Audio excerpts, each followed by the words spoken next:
I never expected that a simple message could shake my life so profoundly. It arrived on a quiet afternoon, a notification that made my heart skip a beat. It was from him, my ex. We hadn't spoken in nearly a year. After everything we'd endured, I assumed that chapter of my life was closed forever. Yet there it was, an invitation to his wedding. I stared at it in disbelief, unable to comprehend why he had sent it. Was it an attempt to reconnect? Or just a polite gesture, a token of civility from the past? At first I considered ignoring it. Maybe it was a mistake, or perhaps it was meant for someone else. Still, I couldn't shake the thought that this was more than a mere formality. Perhaps it was a chance to confront my past, to see that we had both truly moved on. The decision tore at me for days. Should I attend? Would it be appropriate to face him after everything? Then there was Jason, my current boyfriend. I knew how he might react. When I finally told him, his response was far harsher than I anticipated. He didn't just voice concern. He was hurt, angry, and distant. "It's disrespectful," he said. "Why would you willingly put yourself in that situation? This isn't closure, it's reopening old wounds." His words hit me harder than I expected. I tried to explain that my choice wasn't about lingering feelings or the past.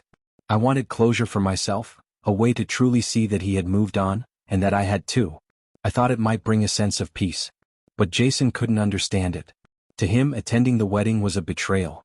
Over the next few days, tension thickened between us, and our love, once so solid, seemed to waver under suspicion and doubt. I began to question myself. Was I wrong? Was I really disrespecting him? One night changed everything. Jason came home and spoke words I never imagined I'd hear. "If you're going to that wedding, maybe we don't belong together." His voice was calm but resolute, shattering my heart.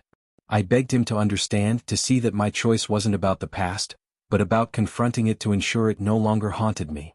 Yet his decision was final. That night he left. I was left alone in darkness, the glowing invitation on my phone reminding me of my isolation. When the day of the wedding arrived, I chose to go despite the heartbreak. I dressed carefully, trying to blend in while my emotions churned beneath the surface. Nervousness, sadness, and an odd sense of anticipation. Entering the beautifully decorated hall felt surreal. And there he was, my ex, radiant and happy. Our eyes met briefly, awkwardly, yet with a raw honesty.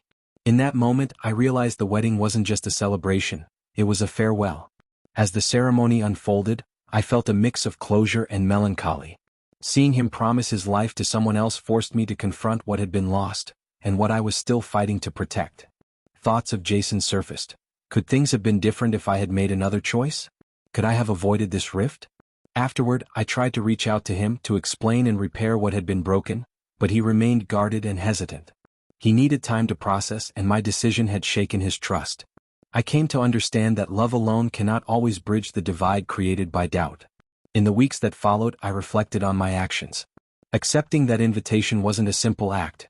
It was a test of boundaries, a delicate line between past and present, between trust and uncertainty. I hadn't meant to hurt Jason, yet I had. It was a lesson I had to learn the hard way. Now, I am slowly rebuilding my life, learning to honor not only my own emotions but those of the people I care about. This experience taught me that closure doesn't always come from revisiting the past. It can come from protecting what you have now. When faced with a choice between old memories and new love, sometimes the most loving thing you can do is say no.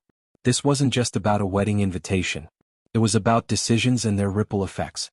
For me, it became a moment of clarity, a reminder of what truly matters and what is worth safeguarding in life and love.